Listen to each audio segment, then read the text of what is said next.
꼰대가 많이 존재하는 이유 중에 꼰대의 대물림이라는 말을 했습니다.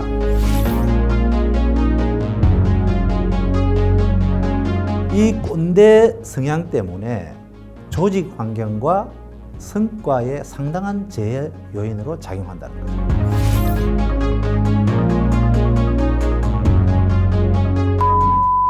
바뀌어야 되는 이유가 여기 있습니다.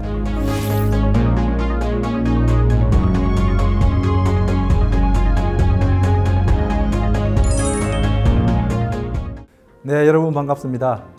인제대학교 사회복지학과 이영호 교수입니다. 오늘은 지난 시간에 꼰대의 특징 10가지를 알아봤는데요. 이번 시간에는 꼰대들을 알고 어떻게 우리가 이를 잘 극복하면서 조화롭게 직장 생활을 해나갈 수 있을 것인가, 또 좋은 문화를 만들 것인가에 대해서 한번 생각해 보도록 하겠습니다. 앞서 꼰대가 많이 존재하는 이유 중에 꼰대의 대물림이라는 말을 했습니다. 우선 이 대물림 되는 것을 점진적으로 약화시키는 노력들이 필요한데, 우리 사회가 굉장히 수직적이고 관료적이고 허례의식이 심하고 체면 중시하고 주류층 대접 욕구가 강하고 타인 감정을 잘 고려 안 하고 이런 경향성이 만연해 있습니다. 여전히 유교적 사상은 영향을 미치고 있고, 권위적 사고, 수직적 가치관, 집단주의 문화, 서열주의, 지나친 타인의식, 내면보다는 외면의 평가를 굉장히 중요시 여기는 이런 부분들 때문에 아직도 꼰대는 계속 대물림되고 있습니다. 이런 대물림으로 인해서 젊은 꼰대 많이 있고요. 대학생들이 3학년, 4학년이 되면 약간의 꼰대 기질을 나타냅니다. 후배들한테 군림하려 하고 사소한 거 시키고 마치 당연한 것처럼 이런 정치 구조, 문화적 요소 이런 것들이 결합돼서 꼰대가 전수되고 있습니다. 이로 인해서 우리가 치러야 할 사회 비용이 있습니다. 이 꼰대 성향 때문에 조직 환경과 성과에 상당한 제해 요인으로 작용한다는 거죠. 사회적 비용이 추산해보면 2020년도에 180조 원이 들었다는 겁니다. 그만큼 업무 효율성, 생산성이 떨어졌다는 거죠. 이직률이 심하고 재교육을 시켜야 되는 비용이 많이 들고, 그런 기간 동안에 생산성이 떨어지고, 이런 부분들이 우리 사회가 지금 지출하고 있는, 소비되고 있는 꼰대 비용이라는 거죠. 조직 내의 비효율성을 증가시키는 대표적인 이야기가 답정너입니다. 이야기를 해봤자 소용이 없습니다. 답은 정해져 있기 때문에. 건의도 한두 번이지 답정너로 계속하면 그다음부터 하기 싫어집니다. 결국에는 소통이 단절되게 되죠. 꼰대 비용으로 지출됩니다. 조직원의 몰입이 떨어지고 이탈 문제가 심화되고 이직률이 높고 기업과 조직의 가치 창출에 직접 기여를 못할 가능성이 굉장히 크다는 거죠. 업무 시간 중 40%가 고객 가치 창출에 기여하지 못한다고 생각합니다. 30%가 형식에 치중하고 보여주기식 보고를 하고 불필요한 조기 출근을 많이 해서 정작 업무의 효율성을 기여해야 될 때는 효율적으로 일을 하지 못한다는 거예요. 이런 전체적인 비용을 따져보니까 2020년도에 180조 원이 꼰대 비용으로 지출됐다. 바뀌어야 되는 이유가 여기 있습니다. 그러면 우리가 진짜 꼰대로부터 탈출하기 위해서는 어떻게 해야 되는가? 나이가 후반전을 접어든 40대, 50대 꼰대, 아직 후반전에 가지 않은 20대, 30대 모두 마찬가지로 내 안에 꼰대 성향이 있다면 이번에 한번 탈출해 보시기 바랍니다. 4가지 팁을 전해드리겠습니다. 첫 번째가 균형 감각을 가지는 겁니다. 흑백 논리가 아니라 균형 감각을 잡는 거죠. 삶은 정말 균형 감각을 잡고 살아야 됩니다. 그러려면 내가 닫힌 마음이 아니라 좀 마음의 문을 열고 열린 마음으로 나의 관점과 상대의 관점을 좀 비교해 볼 줄 아는 균형 감각을 가질 필요가 있다는 겁니다. 그래야 그 조직이 발전합니다. 제가 예를 하나 들어보겠습니다. 많은 여성들이 좋아하는 브랜드 구찌, 엄청나게 비싼 브랜드입니다. 이 구찌 회사는 직원들 중에 밀레니얼 세대의 창의적인 사고 관점을 접목시키기 위해서 30세 이하 밀레니얼 직원 모임을 운영합니다. 그래서 이 직원들의 의견을 반영합니다. 섀도우 커뮤니티라고 그래요. 30세 이하 밀레니얼 직원 모임. 그래서 구찌 회장이 이들의 의견을 적극적으로 반영을 하기 때문에 균형을 맞춘다는 거죠. 그래서 구찌가 세계적 명품으로 계속 성장 번창하고 있는 이유 안에는 이런 요인이 있다는 거죠. 균형 감각은 사고의 유연성하고 관련됩니다. 어떤 신혼부부가 신혼여행을 가서 시골길을 잠깐 산책하고 있는데 저쪽 농가에서 꽥꽥 소리가 들렸습니다. 신부가 저기 닭이 있네. 신랑이 저기 무슨 닭이야, 거위지. 그 전까지 손을 잡고 다정하게 걷던 사람이 그 소리에 서로서로의 생각이 달라집니다. 그래? 다시 한번 들어봐. 좀 이따 또 꽥꽥합니다. 신부가 봐, 닭이잖아. 신랑이 그게 무슨 닭이야, 거위지. 자기 오늘 좀 기가 이상한 거 아니야?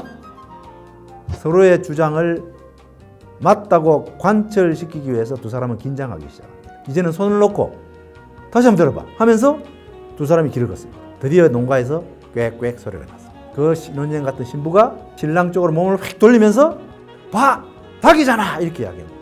신랑이 뭐라고 했을까요? 목까지 자기 주장이 올라왔어. 기꿍이 먹은 거야?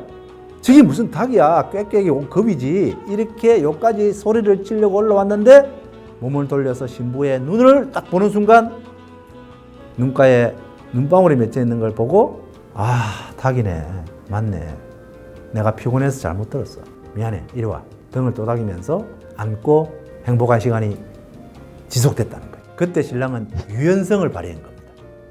그 행복한 순간에 그 소리가 닭이면 어떻고 거위면 어떠냐, 그게 뭐가 중요하다고 이 행복한 순간의 시간을 박살을 내려고 하나. 유연하게 신랑이 대처를 해서 그 신혼여행이 첫날부터 행복하게 진행됐다는 거죠.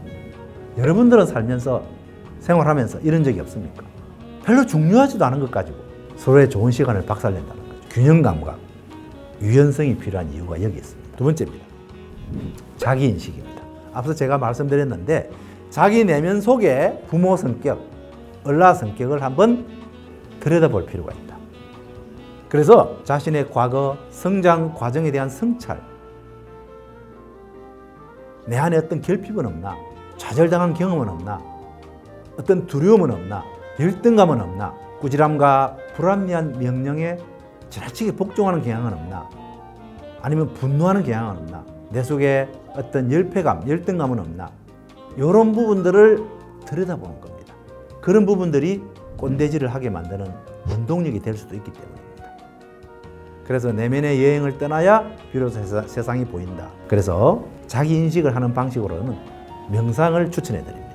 그냥 혼자 가만히 앉아서 호흡만 하면서 생각해 보는 거죠. 자기를 들여다보는 좋은 방법이 될 수가 있습니다. 그러면 혹시 내 안에 강한 힘을 가지고 싶은 욕구 때문에 다른 사람한테 필요 이상으로 내가 꼰대짓을 하는 건 아닐까? 내 안에 어떤 결핍을 내가 보상받기 위해서 강한 꼰대짓을 또 내가 하고 있는 건 아닐까?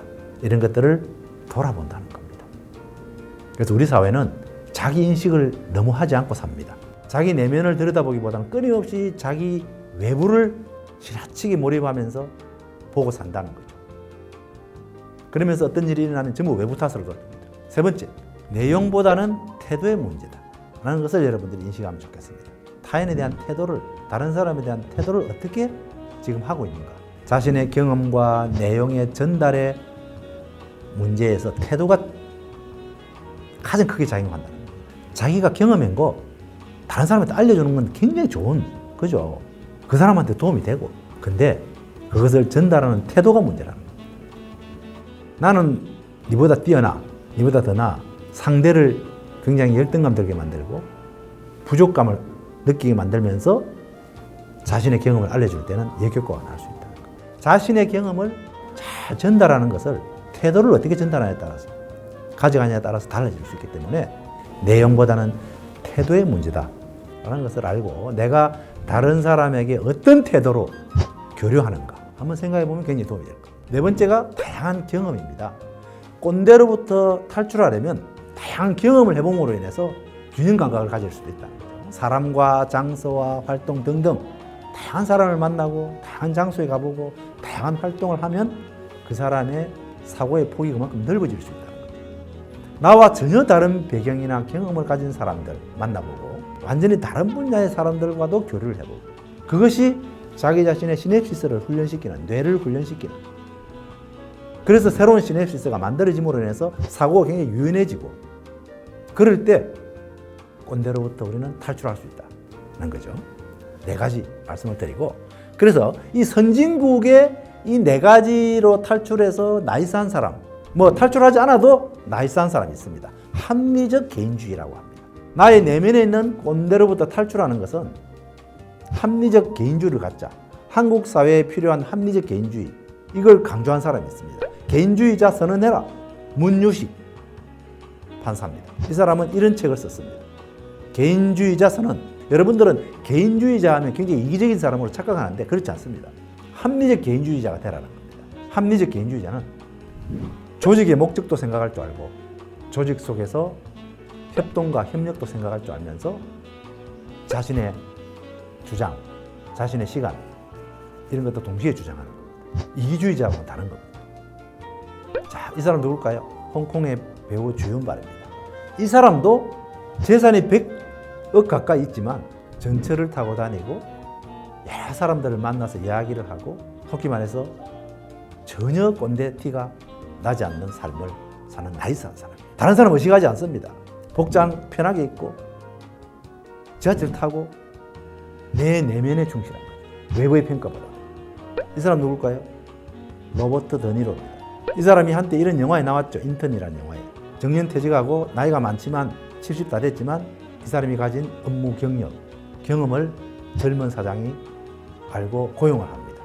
그런데 이 사람이 꼰대티가 안 납니다. 이 젊은 여자 사장이 굉장히 어려울 때 도움을 요청하고 도움을 받습니다. 왜? 꼰대티가 안 납니다. 합리적으로 일을 처리합니다.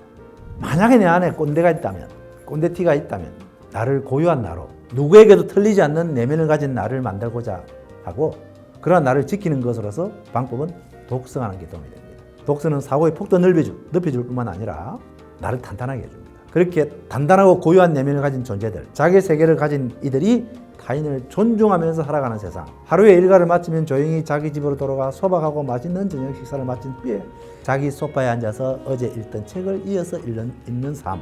자기 책상 공간과 마음속에서만큼은 아무도 못 말리는 정신적 바람둥이로 살아가는 삶도 괜찮을 것 같습니다. 내가 내 인생 좀 낮게 산다. 이런 태도를 가지고 좋은 경험을 나누는 조직. 이런 조직이 되기를 저는 기대해 보면서 자신을 믿고 자랑스럽게 여기면서 고유한 나로 만들어 나갈 때 꼰대로부터 탈출할 수 있다고 생각합니다. 오늘 꼰대 극복기 팁 4가지 그리고 잘 극복하고 있는 사람들 말씀드렸습니다. 열심히 경청해 주셔서 고맙습니다. 감사합니다. 여기까지 하겠습니다.